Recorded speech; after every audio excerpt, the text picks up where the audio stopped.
Well, good afternoon, good evening, and good night. Thank you so much for downloading the Faith Life podcast of Discovery Fellowship Church. I'm your host, Pastor Nathan. Matt, did I catch you off a little bit? Hey, guys. Joined by, as always, my co-host, Pastor Matt, and special appearance today. I don't know if these are on this middle shot. If you can see these new shoes I've gotten. They are as white as they will be because they are new. They will never look this good again. And so I wanted to make sure I captured that on film. I'm also wearing Willy Wonka socks. This is high quality content for our listeners. If you're a listener, know that I'm just wearing white shoes. Now, if I'm also wearing Willy Wonka socks. Yeah. That's going to come up in our news segment today. Oh, I have sushi socks. That's not going to, well, maybe it will. We'll see. If you ate some bad sushi. Yeah. Matt, how are you doing today? Doing all right. A question for you. Do you ever get white shoes? And if so, how do you keep them that way? No, because no. Okay. Yeah. Well, hey, I tried it once and never again. If you're again. a listener or viewer, it doesn't matter. You can email us at podcast@dfchurch.com. Let us know how you keep your shoes so clean or anything else you want to say. But as always, if you haven't done so already, please take a minute. Leave us a 5-star review on Apple Podcasts, Spotify, or wherever you downloaded this. If you're watching on YouTube, give it a like, give it a subscribe. Excuse me. And I interrupted myself as I was going through what I always say. And I don't know what now you're lost. I lost it. So leave us a 5-star review on Apple Podcasts, Spotify, or wherever you downloaded this. That might have been the end. Yeah. So we are ready to go today. There has been plague and illness in my house for like 2.5 weeks. It's gross. Hopefully we're all feeling better soon.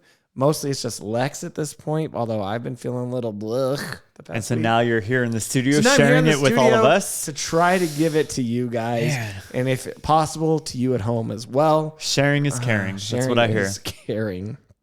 Oh my goodness. Oh my goodness. So we are going to jump straight into our news. Matt. Nathan. Here's what I have for the news today. This is really interesting. I'm excited. This is news about your socks, This right? is news. Well, all right. So my news is relevant to a lot of things in our podcast, in our lives, and it's going to touch on Willy Wonka. Okay. And AI and Google. Okay. I've got a lot of, this is your... One right? News touches on all of this. Two news, but two news related. Okay. So the first thing I want to talk about is Google's Gemini. Google's Gemini is Google's AI program, their new launch of it. They've added image generation. And here's what I think is really interesting. They had clearly hard coded into this racial bias. Really? And to the point where it has been taken down. And it was apparently intentional. I don't know. But what it was in a way where it was like an overcorrection.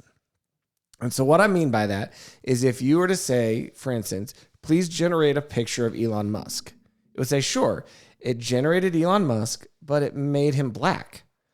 If you said generate some Vikings from the 1400s, it would make like one that looked Native American. It would make one that looked Asian. Like it was like, we've got to make sure we're so diverse that we're going to include stuff that makes no sense. Okay.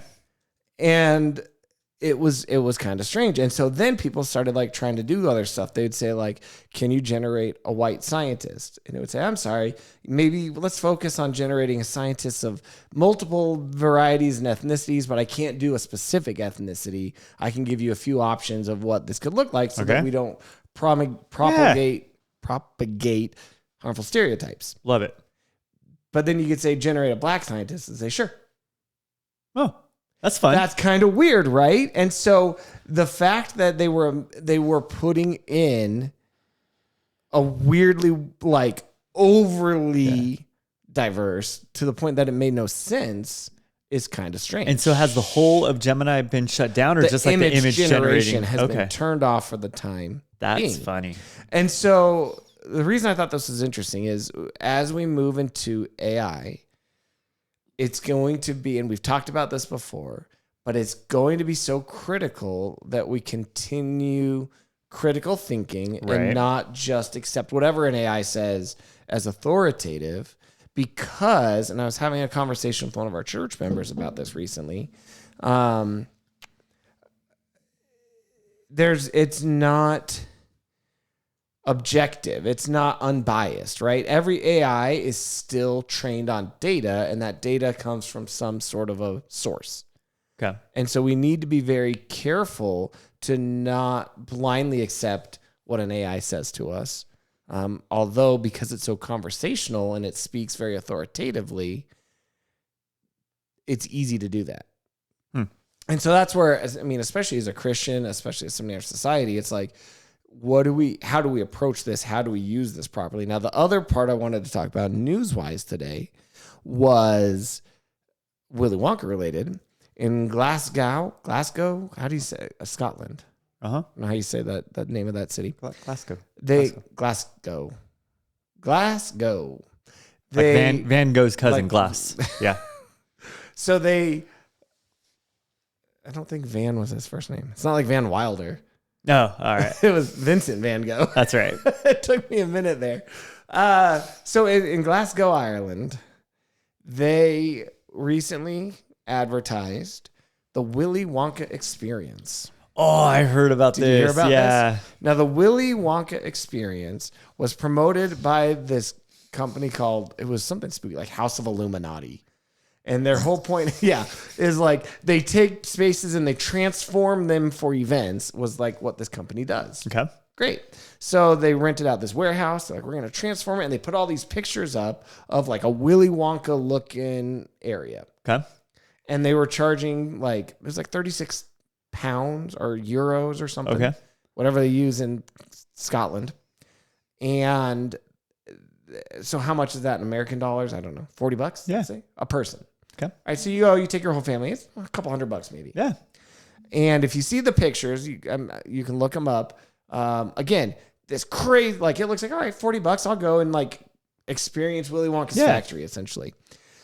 So the actual event was like a big empty warehouse with a bouncy house on one side of it and like a couple like things popped around. Like I take a minute, go look up the pictures. Yeah. If you're watching the video, I might try to throw some in just to show how the difference was. And like I saw an interview with one of the people they had hired to play Willy Wonka, and he said he was given like this 15-page monologue that was clearly written by AI and made no sense. And all of the promotional images for this event were generated by AI and in no way matched the reality.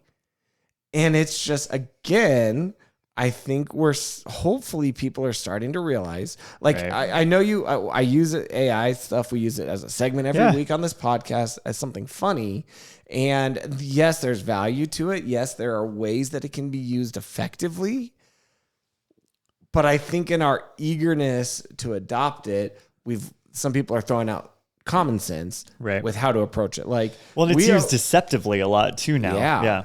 And it's just going to get worse because if you look at OpenAI, that's who does ChatGPT, their new Sora model is text to image. Okay. And it looks really good. And it's only like there's some really interesting before and after examples of a year ago what it looked like versus what it looks like now. It's stunning in a year how good their text to video has now gotten. And so it's only going to get worse and require discernment even further as we get into a world where something can look and feel very real and be entirely generated. It's kind of scary. A little bit. Yeah. Now, if you remember back on our special episode 50 with Brady Shearer, he had talked about how he foresees an industry rising up out of this. And I can't believe I heard anybody talk about this. Like, I feel like we should jump on this idea. Like maybe we should like some sort of a digital verification where you can have stuff submitted so people can say, I want to verify that this was not done with AI, like by a third party, and you can get some sort of. Don't they have that? There's a tool teachers can use to like. I know, but they're not good. Oh, okay. Like I was just reading about a kid who submitted an essay, and he's like, I 100% wrote this. I did not use any tools. and it came back as like 99% AI. And so my teacher said I failed. What do I do? And it's like, if the tool doesn't work, what are you going to do? Just fail every class. See, that's crazy. And I know people, I know as a teacher, I can't even imagine, because I'm sure kids are using AI constantly now. And again, if you're a student, like find the way, don't just use it, blanket use of it, right? Like look it up, use it as a source or a tool, and then do your own work from there. Yeah, it's one tool, one resource that can aid in your own research. But it shouldn't replace your work. Right. If you're like, hey, help me generate some ideas, or hey, clean up this paragraph, or hey, what else can I look at on this subject? Is it like Google? You have to say hey first? You do have to say, hey, chat, GPT. Hey, chat, clean this up. Hey, chat. Really, what's going to be the last thing I'll say about this, it's going to be really interesting when we get into the implementation of that with like the physical robots. Right. I think that's where it's going to get really interesting. How many robots do you have right now at your house? Are we talking about like Googles and Amazons and things? No. Like the physical robots. Physical robots that walk around. Yeah, the ones that you've designed, remember? I wish. I know. Wouldn't that be so cool? He doesn't have any. I'm just making this up. I wish I had, like, if we get a robot that you're just like, hey, excuse me, can you go vacuum real quick? Right. Can you go clean the bathroom real quick? Well, the vacuum, you could have a robot vacuum. I think it's called iRobot, right? The robot to just walk to the closet, grab the vacuum, plug it in. And use just the old school vacuum. And then empty that out. Yeah. Take out the trash, unload the dishes. Did you ever watch, what was I want to say it was 90s. It was a show where there was like, the daughter of the family was actually a robot. But like really well done, so you couldn't tell. I don't remember what her name was. It was called, oh goodness, it's going to drive me nuts. Are you looking it up? I'm trying to. I know what you're talking about.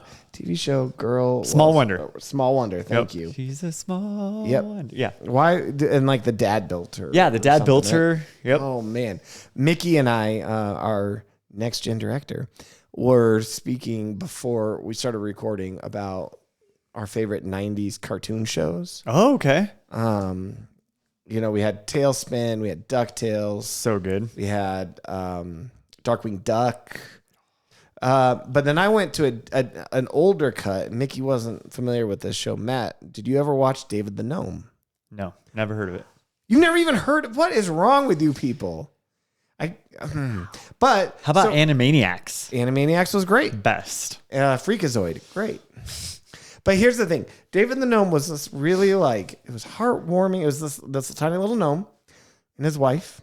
His name was David. And they had a fox. He was an animal doctor. He just took care of people. The fox was an animal doctor? No, the gnome. David. Oh, okay. And I was telling Mickey, for some reason, I can sing almost any like old 90s cartoon theme song, and apparently in the right key. Yeah. Because we at least on one of them. And like they're all burned into my brain. It's cool. What does that have to do with this gnome guy? You can do his song too. I can do his song. I can do any album. I can do like Darkwing Duck. Yeah. I can do Animaniacs. Gummy Bears. You were just singing that earlier. I did that one. Animaniacs. I can do that one. Tailspin. Oh, that was a good one. Gargoyles. Did you ever watch Gargoyles? Yeah, but you can't really sing. No, but that was just a really fun show. Speaking of old 90s cartoon shows, I know we got to get into our main stuff, but this is kind of fun.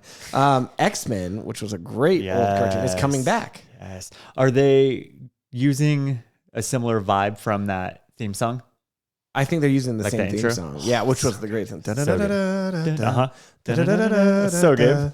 90s. What a time to be alive. Now, there was an episode. Did you ever watch the episode of that? This is going to tie it back in, and then we'll get into our Bible section. The episode of X-Men where Wolverine met Nightcrawler and like became a Christian. Yep. That was really good. One of the best. So good. Oh, all right. Well, that's the news, unless you had anything else interesting you wanted to talk about today. Well, Matt, as we move out of the news, we're going to talk about our Bible in a Year segment. As a reminder, we are reading through the Bible in a year, and you are welcome to join us. So even if you haven't started, you don't have to try to catch up. Just start with us where we are. Read the Bible with us. The link is in the show notes. So check that out if you want. Matt, I had something happen that I don't think has happened before in the Bible app. Okay. I got like a spam friend request. I got this morning. Did you get it this morning? Or was it yesterday? Was it like... It might have come yesterday. Yeah. What was the name on it? Was it the same one that I had? Hang on, I got the Bible app Is here. it because of our Bible plan and putting that possible. link out there? I don't know what it was, but... Stray Jolit? Yep. Yeah. That was it. I've never gotten a spam friend request in the Bible. But I guess, hey... There's a first for everything. Again, what a time to be alive, you guys. What a time to be alive. So, Matt, out of our Bible reading this week, has there been anything that jumped out to you? Yeah, so it's funny because, and I think I've talked about this before when we were in Mark in the Bible reading plan, but we're doing Mark in a higher school Sunday school class right now, just kind of walking through it. And so reading through Luke this week, there's been a couple of recent conversations that we had from Mark, like, the parallel passages between the Gospels. But so a couple days ago, I think it was Luke chapter 20, talking about where his authority was challenged. Okay. So the question that was part of the discussion was, have you ever questioned God's authority in your life? Okay. And one of the responses was, no, I don't do that. I'm afraid to do that. Right. Which is probably a good response, right? The fear of the Lord is the beginning of wisdom, right? And I love that. But then as I was thinking about it more, I was like, I don't know if I've ever verbally questioned it, but I'm pretty sure my actions show that I question his authority often, right? Like, I know what God would want me to do in this situation, and I don't necessarily do that. That's me questioning his authority in my life through the way that I live. So it just got me thinking a little more about, my sin goes beyond... there's a deeper issue when I sin, and it has to do with where I'm placing myself versus God as authority, right? Because the majority of the time my sin is because I want to respond a certain way or do a certain thing or whatever it might be. And it's an authority issue. I'm placing myself at the center instead of placing God there. So it's just a unexpected thought process I had when going back and looking through this. So I like that. I think that's interesting. That's something to think about that maybe we don't often. Yeah. Like it. Well, like I said, we have a lot today, and I spent way too much time talking about our news, so I'm going to move us on into our main segment. But this has been pretty fun. We've been going through a top 15 list. Yeah. This is our third week of it. We're going to round it out with the last 5. The name of this list was Why People Aren't Religious Anymore, 15 Simple Reasons. Now, if you missed the previous 10, just go back to the last 2 episodes. It's pretty quick and easy. But we're going to jump right in. We're going to react to these. Neither Matt or I have actually read these in advance. We wanted to just kind of live react to it and see kind of what we thought about these, and if there's any areas where we as the church can maybe, come alongside or shore up some of these problems or help people overcome these. So this would be number 11, 12, 13, 14, 15. So 11. Yes. I had to, that's how math works, guys. Well, see, here's the thing. Your immediate thought is it should be 10, right? Because we're 5 away, and 15 minus 5 is 10. But it's not. No, because 15 minus 5 is 10, which means there's 5 numbers higher than 10 to get to 15, not counting 10. Is that how that works? Science. Is that science? No. Oh, my goodness. Guys, if you didn't know this, math is not my strong suit. It's fine. I can math sometimes, but there's a reason God gave us calculators. Which, if you use an old analog calculator versus your phone calculator, you will get different answers. Why? Okay, Did so math change? Yeah, no. Your phone, unless you hit equals after every thing you're doing, it uses PEMDAS or PEMDAS, depending on which way you do it. Multiplication and division are the same, right? Right. Whereas on your old calculators, if I did 5 plus 5 times 2, I'm getting 12 as my answer. Right. If I do 5 plus 5 times 2 on my phone, I'm getting 15 as my answer. And that's the right answer. Yes. Because of PEMDAS. Yeah. Because the old calculators just go left to right. Yeah. What I think is really funny is, as a kid, when you were learning math and your teacher would say, you can't use a calculator because in the real world, you're not going to have a calculator with you at all times. Lies. And look at what happened. That whole generation said, nope, we're gonna. Let's make it happen. And we did. Sweet. Way to go, us. Good job, millennials. This has nothing to do with our top 15. No, but the number 15 or 11 is that education encourages questions. Okay. The more you learn, the more that you realize there's so much out there you don't know. Education tends to open up your mind and make you question things, including the religious beliefs you grew up with. Okay. It sparks a deeper search for personal truths beyond traditional teachings. Oh, I just threw up a little in my mouth. Why? Personal truths. I hate that word. Does not exist. No, that doesn't make any sense. Because it's either truth or it's not. Like, I can't have my own personal truth and have it be false. Because if I have my own personal truth and you have your own personal truth and they contradict each other, they both can't be truth, right? That's, like exactly. That goes against the definition of that word. I loathe and it. And what people often do in these scenarios is they'll conflate truth and opinion. Right. So they'll say, well, I like ice cream that's chocolate and that's true for me. And you like chocolate that's vanilla and that's truth for you. So we each have a truth. Personal truth. Solved. Yeah, no. But okay.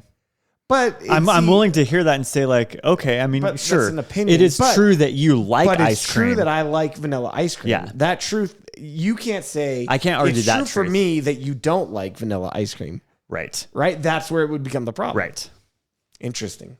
So do you think that education leads to less religiousness? So it'd be an interesting. I don't know if you've ever heard this, but like, people have argued or said that, you know, when you go to church, you have to check your brain at the door. Right. Right. Which, I mean, we've talked about this and we've talked about the science and faith thing and what that looks like. You don't check your brain at the door. And the whole, what it said? Education encourages questioning. Yes. We kind of talked a little. I encourage questioning. We talked about this last week too. Yeah. It's like, yes, questions are good. I don't see a problem with you asking questions. The problem with is are you willing to find the answer? Right. Right. It's easy to say, well, I've got questions and maybe a Christian somewhere gave me a bad answer. So therefore it's all dumb. This kind of, that whole like, you question things, including those religious beliefs that you grew up with. This reminds me again of the whole deconstruction movement that we've talked about in the past. I was actually just listening to another podcast about deconstruction. And you and I have talked about how the general, like, when I just hear the word deconstruction, I'm not like immediately offended by it. Right. Because my assumption, like in thinking through construction, is when you deconstruct, you do use it to like rebuild. You take things down to the foundation and you rebuild. Right. But the whole movement is based on not rebuilding. And so I've actually, listening to that, I kind of changed my just thoughts and opinions on that word. Because I used to be like, fine, deconstruct. As long as you're keeping the foundation of truth and rebuild. But that whole word based upon the deconstruction movement has essentially been intended to say, deconstruct your faith and never go back to it. Never use those parts. That's where I'd have the problem. Right. And so I'm okay with you questioning what you've been taught as a child. 100%. Again, if we're pursuing the truth, right? Not my personal truth, not my opinion on things, but what is actual truth. And so if your foundation that you had as a child was garbage, then sure, you got to dig that whole thing up and just start over. Right. But I'm not digging that whole thing up and walking away from it. Right. I'm actually rebuilding it. I'm actually looking for what truth is, and I'm going to build my life on that truth and that foundation. Right. Yeah. I like that. It's kind of what I'll be loosely touching on in this Sunday sermon. That's so fun. Hey, if you're listening to this before Sunday, March 3rd? Yeah, 3rd. Matt's preaching. You can watch us online or here in person at Discovery Fellowship Church. We'd love to have you. My plug for Sunday. Sweet. All right, the next one. This one's great. I'm so excited. This is a really good reason. A good reason. Okay, I'm ready. I'm dripping with sarcasm. Hopefully you got that. Celebrity influence. Yes. Let's not underestimate the influence of celebrities and the media. That's where I would agree. In shaping our views. If the stars you admire and the shows you watch lean more towards a secular lifestyle, it's easy to find yourself drawn in that direction too. It's not necessarily about rejecting faith, but about the subtle influence of pop culture shaping our perspectives. I came around on this one. I agree I more get it by now. the end. It makes sense. We are easily influenced, Yes. and we put people on these pedestals where everything they say is quote unquote gospel truth, right? That it has nothing to do with the gospel or truth. Right. We just put it on this pedestal and like we like bow before the almighty celebrity in our world, right? Whether that's athlete, musician, actor, and the media, it perpetuates them. And that's right? what the media perpetuates. And so this kind of gets us into another topic that we've talked about before. And it's this idea of like, when we start to see messaging in movies that we disagree with, specifically, like I think with like kids movies. So we've talked about like Disney and Pixar and things like that. Right. And people will be like, well, what's the big deal that they're putting like normalizing a gay relationship in it? And it's because of something like this, because the media can now start to shape the way you assume reality is. Right. And so when it comes to kids, why would we want to have their worldview shaped by something that we don't agree with? Right. And it comes out when you look at like the statistics about like how we perceive our society versus the actual numbers. This is and I think it's largely in part because of the media. They've done these studies where they'll look at like, they'll ask people, 20 to 30 year olds, what percentage of our country identifies as LGBTQ or whatever. And they'll say like 30% or 35% or 20%, pretty high numbers. And then the study will show the actual number, and it's usually like 1%. Right. And so it's like, why do we have this? And the same thing happened in COVID. They'd be like, how many cases, when COVID was first going really badly, they would ask people like, what percentage of the time do people who are infected with COVID get hospitalized? Right. And again, people are putting like 50%, 60%, and the real number was like 5%. And so what is causing that disconnect between how we view reality versus what reality is? And I have to say, it's probably the media. Yeah. And this is on both sides of like the political side. This is everywhere. What you're consuming. And I honestly, this is a whole other side issue, whole other rant. But like, when you watch, when you have news stations that are on 24 hours a day, again, whole other rant. Right. The news used to be like, this is going to make me sound like an old man. Back in my day, the news used to be like an hour a night or whatever, right? And it was going to mostly be local news with a little bit of what's like the biggest things news going on in the world. Now you're taking that and you're saying, we're going to be on for 24 hours a day. Yeah. You've got to fill that with something. And you're trying to get people to watch. Well, the thing that gets people watching is fear and anger, more than happy goodness. I don't have a statistic to back that up. Yeah. That's just how I feel. That's my truth. Gross. But I'd be curious. I would imagine, based on what I see on these shows, that is true because of that's what they push, right? If you're scared of something, if you're worked up, if you're divided, if you're against something, you're going to watch that and have a more visceral reaction than seeing like somebody who's like, I saved 1,000 puppies. And so those places that are A, trying to fill their time, and B, trying to get you to watch them and nowhere else so they can sell advertising dollars, are going to negatively shape your worldview. Again, same guy I was talking to about the AI in this church. Well, recently I was talking at church where he was talking about how he recommends people who watch that, like, stop. Like, don't watch 24-hour news. Watch it an hour a day. Try to find something local. And he said people who have taken him up on that, like, he does a lot of tech installs and stuff and helps people in their home setups. And they'll ask him this, I guess, like, everybody just seems really down lately, blah, blah, blah. And he'll always ask, well, what do you watch on TV? How much media consumption? And how much media. Yeah. And by changing that, he said, how many families have come to him after a week or two or a month and be like, holy cow, you won't believe the difference that made.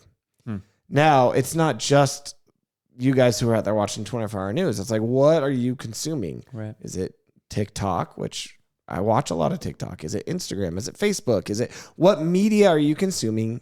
And how is that inadvertently shaping the way you think about things? I think it's an interesting thing it should be, all of us should be self-reflective on what we're putting in that way. Mm-hmm. I think that's reasonable, right? I like it. Yeah. I'm not saying, so therefore TikTok is bad, don't ever watch it. Right. Or moderate. Know yeah. Know your limits. Spend more time focusing on things that matter and things that will lift you up. Yeah. And to be fair, there's a lot of really positive stuff on some of these that I do find. So that's, I guess, the benefit to like these all your learning flat out, earth and all that type of stuff. Really positive. Goodness. The good side of the adaptive algorithms of a lot of social media is if you find the positive stuff, it'll start to show you more of that, right? Yeah. It's kind of cool. Yep. I like it. The next one, this would be the third one today. So is that 13? 13. Finding spirituality outside religion. Okay.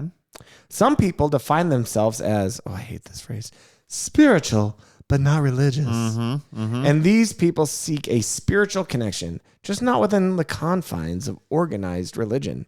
If you're among those exploring spirituality on your own terms, it can be a deeply fulfilling journey. It's about finding what spirituality means to you personally outside the traditional structure of religion. What do you think about that, Matthew? Yeah, the whole spiritual but not religious thing. Like we've talked about this already, I think, in this series about religion and that not being. If you look at religion as a list of like traditions and rules, then sure we can ignore that, right? Yeah. But like it's about Jesus. Yeah. Right. And so if I am pursuing Jesus, if my spiritual life is rooted in Christ, then I am going to find a local community, religious community, for lack of a better word, right? A faith community that I'm going to be a part of. And so, that whole spirituality is what like means to you personally. Yeah. I mean, it's a weird phrase. I'm reminded, and this is 21 years old, this joke. And a comedian, I'll put this out there. I'm not endorsing this comedian. I don't think you should necessarily go watch this comedian. He can be funny sometimes. Some people really hate him. Regardless, he made a joke once, and I remembered this. Daniel Tosh. If you ever listen to him or watch Tosh, you don't know who Daniel Tosh is? No. Tosh.0? Nope. Tosh.0 he watched this. But we are not endorsing We're not endorsing it, but he had a TV show. It was like a green screen show where he would show you. This was in like 2008, 9, maybe even. He would show clips from like the internet, which is early internet clips, and make fun of them. It was great. Anyway, in one of his stand-up specials, he was talking about people who say that. He would say, have you ever heard girls say that? I'm not religious, but I'm spiritual. And he says, I like to reply with, I'm not honest, but you're interesting. That's funny. It made me laugh. Yeah. But it's kind of a cliche in our society, and it was even 20 years ago of like, I'm not, but I think it does come from this deeper thing of like distrust of institutions and not wanting to be a part of this. Well, and does it go even more into like finding your own personal truth type of thing? Like, I'm spiritual. What do you mean by that? Would be my first question. It's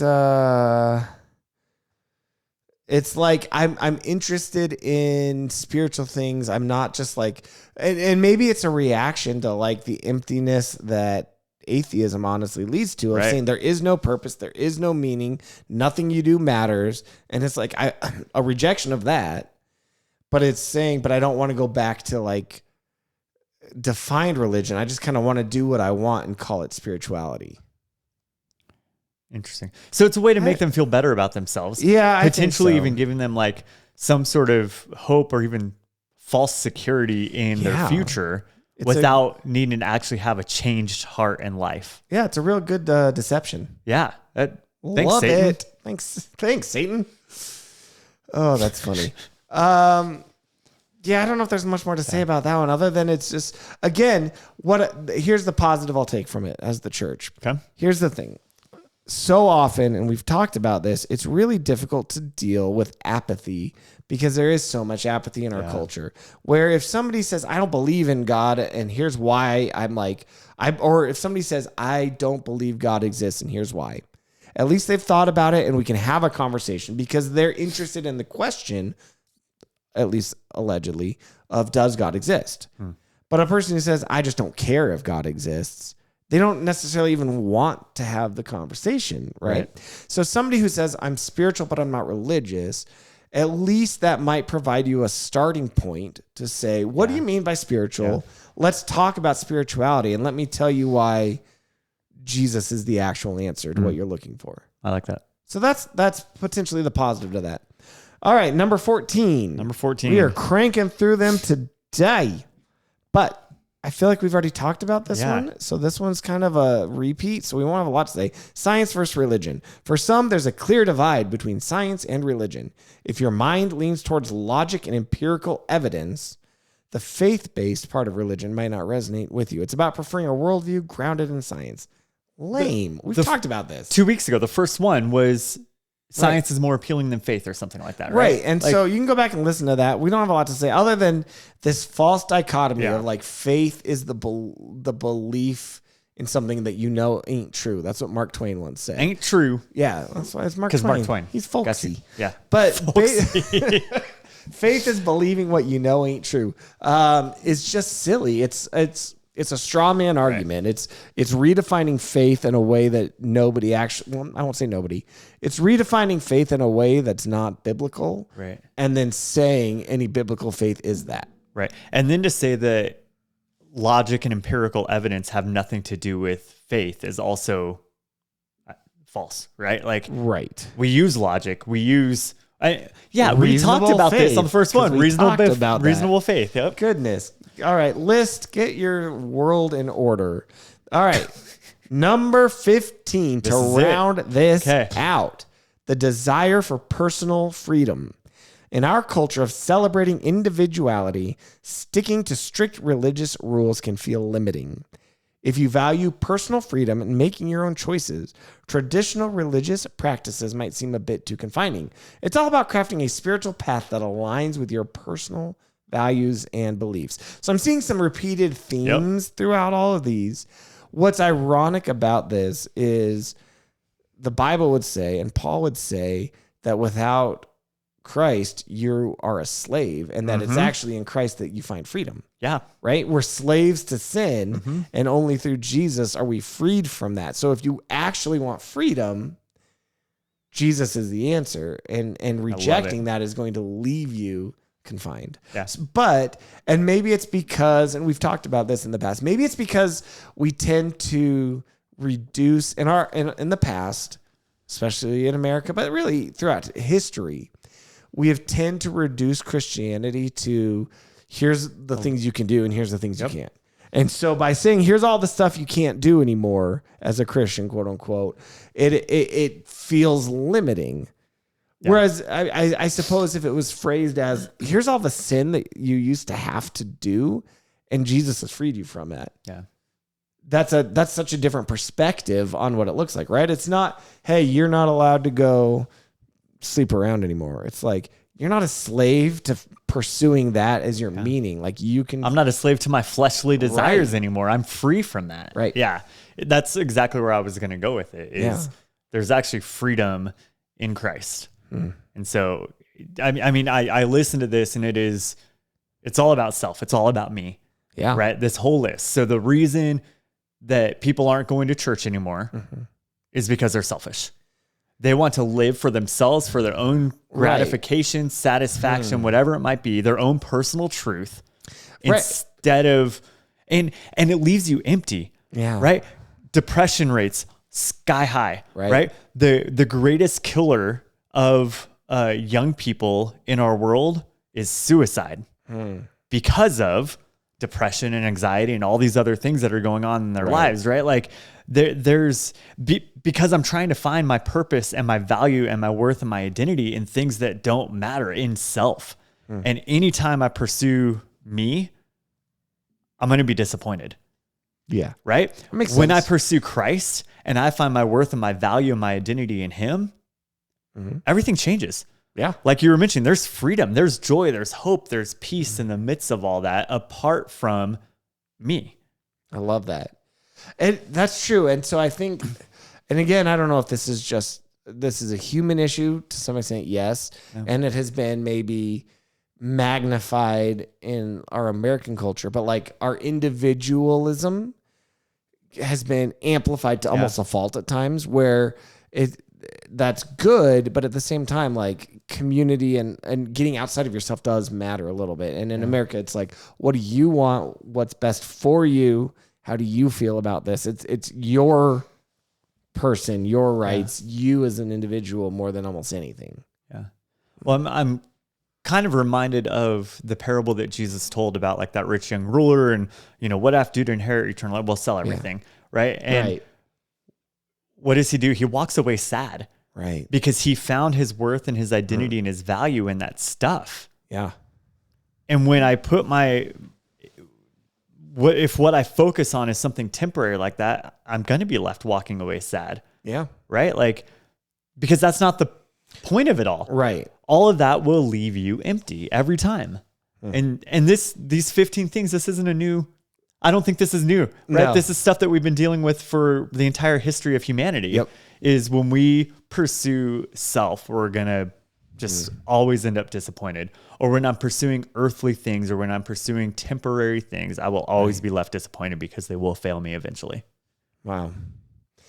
Well, that's it for those 15 reasons people aren't religious anymore. Hey, take a second. If you're not driving, and if you are driving, pull over first. Email us, podcast@dfchurch.com. Let us know if any of those 15 reasons resonated with you. But I thought that was kind of a fun list to go through. It's definitely interesting to see kind of some of those, well, at least what's out there kind of in our culture and what's around. I do like finding that stuff out. But we're going to move into our AI segment. Speaking of AI at the beginning, don't believe everything you read. But I'm going to skip the song this week because I'm trying to find one that's a little bit shorter. I don't like how long it is. Okay. So I'm looking for one that's shorter. So we're going to skip it this week. Maybe I'll just write something myself. What a thought. Nah, I got to let the robots do it. All right. So I was trying to think of, because again, I know normally with our top 10 list. Now, for those of you who are maybe first time just tuning in and you're wondering, what are you talking about AI? One of the things we do on this show is I ask AI to give us a top 10 list of something. And Matt reacts live to it. I've seen this in advance. Matt has not. And I usually try to tie it in. Sometimes it's funny. Sometimes it's serious. I try to tie it into our topic. But our topic was already a list. And so I just went wacky this week. I just went crazy.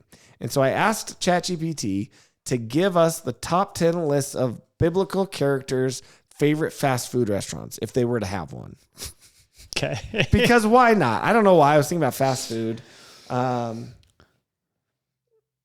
so let's just jump in. All right, let's Number do 10. And as always, if you're watching the YouTube version of this, there are images to go with each of these. I got to tell you, audio listeners, this might be one of my favorite weeks for images. Definitely switch over at least for a minute. Leave us a like and subscribe on that anyway. But the images are pretty solid on this. So number 10 is Jesus. Here's his favorite fast food restaurant. You ready? In-N-Out. Oh, Matt's favorite too. Known for his parables and teachings on simplicity and depth, Jesus might appreciate In-N-Out for its simple menu, yet profound quality and secret menu mirroring the hidden depths of his teaching. Now, Matt, I'm going to show you, I won't show you every image, but I got to show you this one. That's really good, isn't it? Wow. The logo's they never get like letters right. The logo is literally perfect. I know, and I was surprised that it would even do the logo, but I guess it's advertising for In-N-Out, so they might not care. Oh, yeah. Our logo's like public domain for you to use? I have no idea. But it's like the Last Supper. They're eating burgers. They've got the cups perfectly right. Like everything about that is awesome. Man. That might be one of my favorite pictures. This confirms that in on the new earth, I think In-N-Out will be the one that survives. What about the Lord's Chicken? Do you think they're on this list? It's mid. We're going to find out. Number 9, Joseph. Panera Bread. As a dream interpreter and a planner who saved Egypt from famine, Joseph might prefer Panera Bread for its variety of wholesome, hearty options, symbolizing his ability to provide sustenance and comfort. Real quick, did you hear about Panera in California? Yeah. Yes. Okay, those All of right, you yeah, tell the that, listeners that about this. don't This know, was awesome. So California just passed a $20 an hour like minimum wage, whatever, for like fast food workers or whatever it is, right? Yeah. Except there's a clause in there. Yep. And it's a silly clause, something like if your fast food restaurant contains a bakery, yes, which is very specific, you're exempt from this. Which makes Panera exempt from it. Yes. And come to find out that one of the biggest donors to Newsom, right? Yeah, Governor Gavin Newsom's Newsom. campaigns or whatever, he owns 14 Paneras in California. So like, coincidence? Huh. Wonder how that worked. Oh, This has nothing to do with goodness. Joseph, but as soon as you said but Panera, I that's was like, oh true. yeah. I saw that. Yeah. That's funny. But what do you think about Joseph? Panera's a good place for him? I mean, he had the one dream the baker had about the bread. Kind of makes me think of Panera. All right, I'll give All it right, to number him. 8, Elijah, Buffalo Wild Wings. Not really fast food, but all right. Fast cash. No, that's a sit-down restaurant. Sit down. It's But you a can get it to go. all right.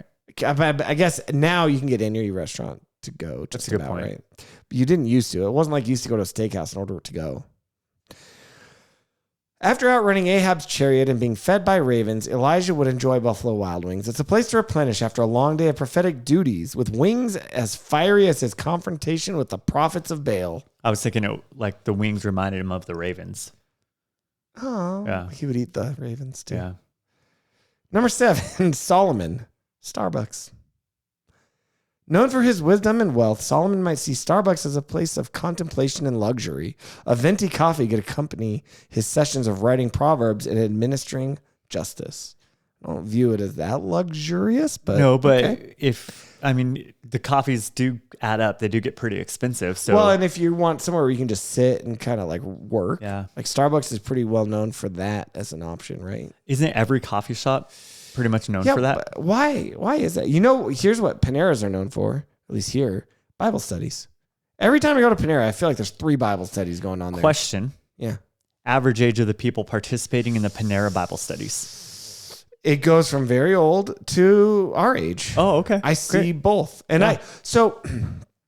I'm not, this is not paid for, sponsored by, or endorsed by Panera in any way. But I have the Sip Club, so I get a free coffee there, which is great. So I stop there most mornings to just pick up a quick coffee. I'm drinking Kairos coffee right now. Yes. Featured every Sunday here at Discovery Fellowship Church. There's a plug. I will endorse and sponsor that. You're sponsoring it? Sweet. Oh, wait. Can't wait to see the check. All right. Anyway, so yes, I'm there most mornings and I see Bible studies there quite often of all ages. That's It's awesome. Interesting. I like it. Number 6, David. Of course, he would go to Subway. Of course he would. I mean, why wouldn't he not? As a shepherd boy who became king, David might prefer Subway for its build-your-own sandwich options, allowing him to tailor his meal from humble shepherd snacks to a king's feast. When I think of Subway, that's where my mind goes. King's Build your own Feast. options and King's Feast. No, that makes no sense. I was on board with a lot of these. I think of Maybe yoga not that mat one. bread. You think of what? Yoga mat bread. Oh, yeah. That's When they got in trouble for I like know, whatever. but yoga mats are They delicious. taste great. All right. Number 5, Samson would go to Popeyes, which if it were Popeye the Sailor, it would make sense, but it's not. Yeah, I It's just chicken. get it. It's being silly. With his incredible strength, Samson might favor Popeye for its strong flavors and hearty what options. I am. The chicken sandwich could be his choice for a meal that matches his robust appetite and strength. True story, though. I wish we had a Popeyes here. It's pretty good. Their spicy chicken, better than Chick-fil-A's. You know what I thought you were going to say? What? True story. I once opened a can of spinach when I was a kid and then was disappointed when it didn't Oh, work. can you imagine? Like canned spinach or most vegetables are so soggy and nasty. Yeah. You You have to be strong in order to like down those. Canned green beans I can get behind when cooked properly. Not just cold out of the can.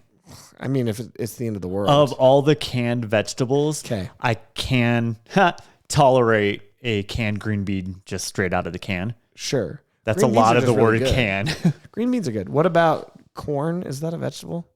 I got to add butter to that. But if you had to eat like a spoon Yeah, of okay. it, I could eat a you'd probably spoon be of okay. it. As long as maybe, it's not creamed corn. Maybe carrots I could do. I've never tried canned carrots. You know what? Probably the worst. Leafy one would green. be- Canned leafy greens would just be awful. Can I tell you what's probably the worst? You can. Brussels sprouts. I'd imagine would be the worst from a can because Okay. they'd just be mushy and Yeah. nasty. Brussels sprouts are only good if And- they're crisp. Sprouts. Like bean sprouts? yeah, remember we had them. So we did a Just throw them in ramen my night. mouth. We did a ramen night at Ooh. youth group, and I just Yeah. bought some canned like bean sprouts because I've had bean sprouts in some really good ramen bowls, and I was like, oh, I'll get some. They stink. Yep. And they were awful. The sogginess, never again. So come to Discovery Fellowship Church. I have 2 unopened cans in the fridge waiting for you. No, that's horrific. All right. So number 4 is Daniel. Yeah. Here it is, Chick-fil-A. Known for his dietary restrictions and avoiding the king's meat, Daniel would appreciate Chick-fil-A for their lean grilled chicken options and their closed on Sunday policy, aligning with his Sabbath observances. And wouldn't that be anybody in the Old Testament? I feel like for Daniel, they should have gone with like a vegan restaurant or fast food joint. What vegan fast food joint is there? I don't pay attention to that because There isn't one. There's not a big enough market. That's one of those perceptions what versus about that reality. salad We place? think because vegans are so Greens? loud. You can get chicken and stuff there. Mad Greens. Mad Greens. They've got vegan options probably, but But like Chick-fil-A is known for chicken, they've got their cauliflower sandwich. but it's literally in its name. But they've Chicken got- fillet. All right. Number 3 is Noah. Where's Noah going? He's going to This is a sit down restaurant. I'll give you a hint. he's going to Brazilian barbecue where they have all the meats of every type of animal because that's what he got to I would enjoy. go there if What I you could right secretly now. don't know about Noah is he actually took on an extra of every type of animal so that they could eat in Or luxury for maybe this an 40 extra days. couple so they could. How long? They weren't in there long enough to need to like breed and raise new ones. No. More than 40 days. It rained for 40 days. Yeah, but to then wait there's for a the few waters months, to recede. right? So a few months. I feel like there was enough animals that like one giraffe's going to last him a while. You know what I'm saying? Do you think? Yeah. Do you think he was like, let me kill a giraffe and eat it? He probably thought about it a few times. No, I would goes have. to Red Lobster. After spending 40 days and nights on an ark with pairs of every animal, Noah might lean towards seafood to give the animals a break. Red Lobster, with its ultimate feast, could be his choice for a celebratory meal post-ark. Was Noah under the laws, dietary Right. Yeah. It was. restrictions? Could he eat lobster? What did he eat while on the ark? Because here's the question: the animals. But here's the interesting thing. But the animals. Noah had is told to survive. bring clean and unclean animals, but they didn't have that law yet. They didn't have the Mosaic law Whoa. yet. How did he know what they were? God. Were they the same ones? God told him. But was it the same? Like, was it pigs and were unclean? I'm still on what he ate. Well, not pigs, apparently. Well, maybe. He wasn't under. What? Unicorn. Yeah. That's why we don't have them anymore. He ate them. What other animals don't we have? The dodo bird? No, but we had that post. That was like the yeah. 1800s. Yeah, that's close to his time, right? Yeah. All right. He just ate unicorn. Number 2 is Moses. He would eat at Arby's. Wait, I thought Noah was number 1. We're still going. Moses was, Noah was 3. Okay. Moses, Arby's, famous for leading the Israelites through the desert and parting the Red Sea. Moses might appreciate Arby's slogans, we have the meats. Given his experience with manna, Arby's variety of meats would be a welcome change. The thin layer, right? Of the dew that they collected Yeah. and it became just like this thin crust. Yeah, yeah. Arby's meat is that thin. So I think it's going to remind It him would of be those like days. Yeah. reminiscent. Yeah. And maybe he would think of, but here's the thing. Would it make him think of like the golden calf in like a negative way? Roast beef. Man. Or would it be like, yeah, that's what it's for, eating, not Especially if you worshiping. get the beef and cheddar and it's just smothered in that gold cheese sauce, then it looks like the golden calf too. I kind of, not going to lie, Arby's isn't bad every now and then. Arby's was great 20 years ago. We went recently and it was fine. We went recently and it was okay. It was okay. We went Well, because we got a free item on the app. That's true. A good Arby's now and then is okay. All the fast food is good now and then. All right, number 1, Jonah, the going to the restaurant that doesn't even make sense. We don't have one here. How is this still a thing? Long John Silver's. No, he never wants fish again. That smell of being in the belly of the great fish for so long, Well, he see- probably never ate fish again. Here's what he says. After spending 3 days and nights in the belly of a fish, Jonah probably developed a taste for seafood. Long John Silver's would be his go-to for a fish platter, reminding him of his unique journey. Here's the thing, Matt. Have you ever been to a Long John Silver's? Once. I've never been to one Yeah. because fast food fish doesn't sound like something Don't you I'd like ever... filet of fish from McDonald's? Isn't that your jam? Okay, so fun. Okay, fun aside. Alexis, my wife, sent me a video recently of a guy ranking the fish sandwiches at fast food restaurants. And he ranked them like Arby's, McDonald's, Burger King, Wendy's, and Popeyes. I think were the ones he looked at. And it made me think, I almost never get fish at fast food restaurants because it seems sketch. But again, it's processed and breaded and frozen and all that crap. So I'm sure it's whatever. The freshness of it is just as fresh as anything else on their menu. Right. Probably, right? That's fair. So it shouldn't sketch me out any more than a burger would. Have you ever had like fish sticks or frozen fish fillets at home? I actually like fish sticks. Literally the same thing. Exactly. Yeah. It's the exact same thing. So that set me. I was like, well, I'm gonna try. I've never tried these. This guy ranked them. He said, well, let's try a few. So I tried Burger King and Wendy's. Okay. They were both pretty bad. Yeah. Burger King, really not a good place at all. Like, I think that's at the bottom of my fast food list. I don't really care for anything at Burger King. So I haven't tried the filet of fish. I haven't tried Arby's, and I haven't tried Popeyes, which is what this guy ranked as number one. I wouldn't mind trying it, but we don't have a Popeyes here. So let us know, what's your favorite fast food restaurant? What is your, well, that's real quick. Other than our In-N-Out is probably yours. In-N-Out's my number one. Yep. What's your least favorite then? Taco John's. Oh, Taco John's isn't good. It's bad on every level. Yeah, I don't think I've ever enjoyed a meal at Taco John's. Yeah. Well, let's move out of that. Wrap it up today with our listener mail. We got an email this week from Carol. She says, to answer Nathan's unfortunate plague question. Now I'm trying to remember, what was my unfortunate plague question last week? Darth Plagueis. If you were carrying it or not. Oh, right. Yeah, something like that. I don't know. She says you likely had, and we know Carol, she's a nurse, so it makes sense. You likely had one strain of a virus and were fighting it off, but then your family got a different virus completely or a different strain. Immunity is a very tricky and complex question. Basically, there are 200 plus viruses circulating every year. So this is why we get sick several times a year. Only in recent years, we've had the ability to test. Jeremiah makes these tests at work and identify a few of them. And viruses constantly mutate as well. What can also cause back-to-back illness is getting a secondary bacterial infection, making a person sick longer. Viruses and bacteria are buddies. This week's flavor is strep and flu B together. This is why the seasonal flu shot covers 3 to 4 of hopefully the strongest strains of both A and B. The good news is your immune system is getting stronger all the time to fight these intruders off. And hey, you're at least 2 down, only 198 left to catch. Yeah, the kid.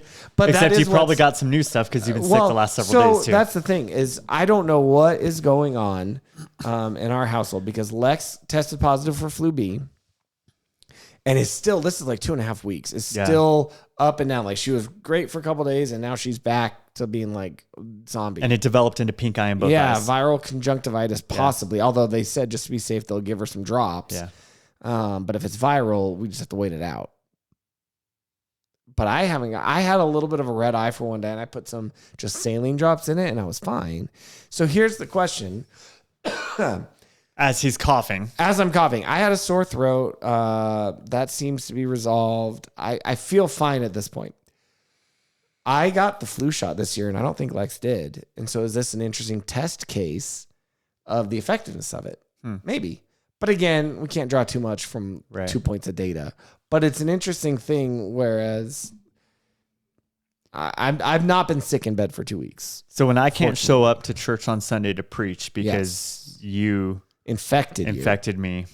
No, here's what you do. Be ready. You get to take some Dayquil and tough it out. Wow. Put on my big boy pants. No, I mean, let's see how you feel. If you have 104-degree fever, no, don't come preach. Right. You'll start hallucinating. Right. And I'm less concerned about me and then more concerned about spreading this junk. Yeah, this is not something that needs to be on the podcast, but it can be. Why not? You guys get a little bit of a behind the curtain scene. Here's the thing, Matt. If you're 104-degree fever or you can't preach on Sunday, as soon as you know that is going to be the case, let me know. Yeah. I will do something. That's right. I'll be your backup. Now, next week, we're going to be talking, hopefully, fingers crossed, as long as the plague doesn't plague us forever, we're going to have Alexis on the podcast our worship director here at Discovery to talk about our top worship songs recently. Okay. It's going to be kind of fun. Just, again, we're keeping it kind of, we went through a pretty intense series with our Habit. We haven't gotten the S yet. I haven't gotten the S yet. TBD. Still waiting to hear back. But we're doing a couple, just kind of, let's just talk about how things are. What is Okay. the state of things? So we're going to be talking about worship next week, our favorite songs, how they're hitting us recently, and maybe a little bit into the quote unquote worship wars. So you're not going to want to miss that. We will see you next week, guys. Bye, guys.